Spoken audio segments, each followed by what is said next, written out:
I know we're all excited about the 2022 playoffs. I mean, I am.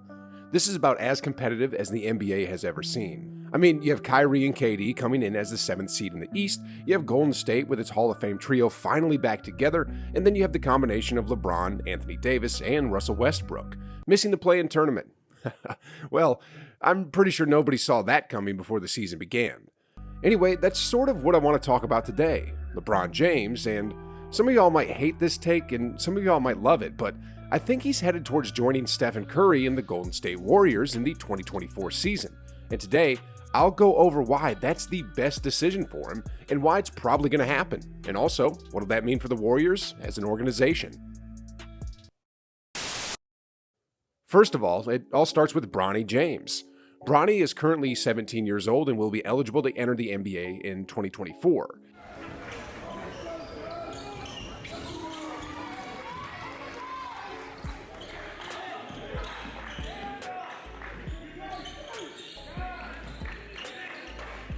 He's projected to be either a late first round or early second round pick.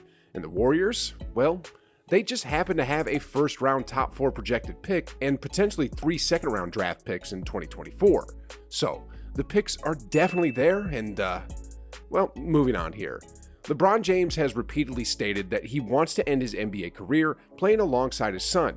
He specifically said, "My last year will be played with my son. Wherever Bronny is at, that's where I'll be. I would do whatever it takes to play with my son for 1 year. It's not about the money at that point." Now, just think, as a father, what kind of organization would you want your son to play with?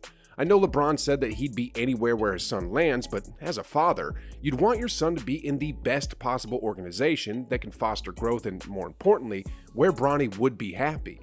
And what better organization can there possibly be at the current moment? I mean, Golden State is known to develop players into stars, they have a quality group of veterans who know how to win and have fun at the same time, and it just seems like the Warriors are a team that almost every player in the NBA wants to play for, except Kent Bazemore, but we'll leave it at that. Anyway, with LeBron's current organization, the Los Angeles Lakers, they gave up too much for Russell Westbrook, and if no teams are going to want to acquire him, it would appear that his contract is just too heavy to build a well-rounded team to surround their stars. In addition, Anthony Davis is one of the top players in the NBA when healthy, but as of late, it just seems like he's always injured. Plus, there are trade rumors of him getting traded, so at the moment, it just seems that all arrows point to LeBron leaving LA once his contract is finished. Next off on why LeBron would want to join the Warriors is because he said it himself. In a recent interview where he was asked which player he would love to play with, James replied, "In today's game, Steph Curry. Steph Curry is the one I want to play with for sure in today's game. I love everything about that guy. When he gets out of his car, you better guard him the moment he pulls up to the arena. You might want to guard him when he gets out of bed." In addition, believe it or not, but Steph Curry has a signed LeBron James jersey in his old bedroom. I mean, the two had a good connection even before Curry got to the NBA. LeBron would go watch Davidson games and Curry would go watch Cavaliers games. Curry even attended a LeBron camp when he was younger, and I could go on and on about the relationship between the two, but let's just move on here.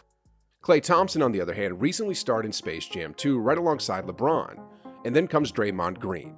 Despite what happened during the 2016 playoffs, Draymond and LeBron James have developed an uncanny friendship. I mean, they went from enemies on the court to buddies. Recently, Draymond even said on his podcast, "Steve Kerr, I'm throwing this game out there right now. If LeBron James is passing the all-time scoring record and we have a game, I'm going to LeBron's game to witness history." Those were big words, and the two of them were spotted together at the 2022 Super Bowl. Furthermore, on Draymond Green's podcast, when he invited Steph on, it seemed to me like he was lobbying Steph Curry for the green light, whereas Steph was maybe 50-50 on the idea, and said it'd be great, but at the moment, it's still just a fantasy for him. So it definitely does seem that the Warriors' 3 superstars have a positive connection with the King, and that if he wants himself and Bronny to join the Warriors, all he has to do is say the word. And on top of all this, the crazy thing is that the Warriors could potentially sign LeBron James for the veterans minimum. He won't really care about his team's salary because he's worth almost $1 billion, and because it's obvious that at this point in his life, the opportunity of playing in the NBA with his son is priceless. He'd be 39 years old at the time, but hey, at 37, he was second in the league in scoring at 30.3 on efficient shooting percentages. For the Clippers. Good defense inside by Davis. Pass break, and LeBron. Pope inside. He's tied up by Green. Throws it back up top. James puts up the three. Oh, it's gone! At age 39, he probably won't be one of the best players in the league anymore, but hey, if LeBron played the part of a role player, I'm more than confident that he could average about 25 and 5 while being as efficient as he always has been. I mean, in 2024, imagine this lineup: Steph Curry, Klay Thompson, Draymond Green, LeBron James, and James Wiseman. Then you have Jordan Poole and Jonathan Kuminga coming off the bench.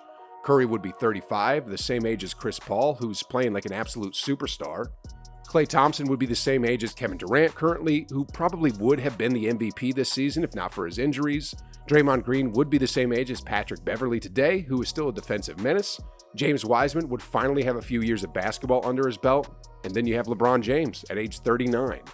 He won't be the leader of the team, but he's a high IQ basketball player who can cut without the ball, who can post up smaller players and do that mid-range fadeaway.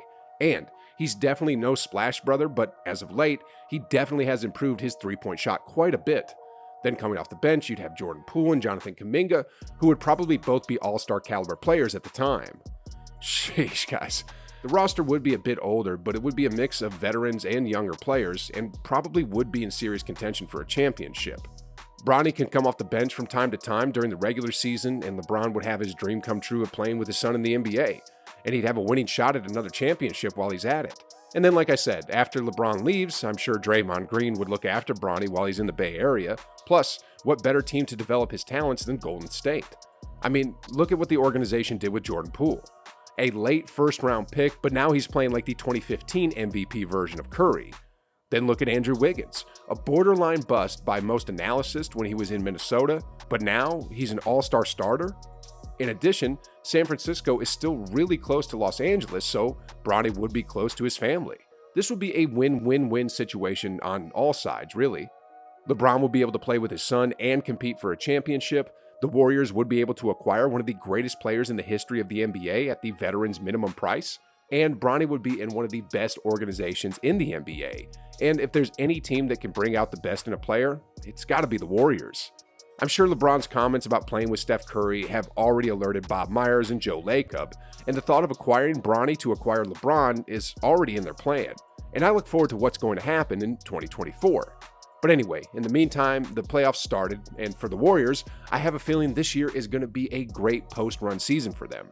If you're curious to see how I think this is going to pan out, then click this video right here, where I go over my exact predictions. The first part of it has already come true, so far, I'm 1 for 1. Anyway, just click the video, guys, and like always, I'll see you on the other side.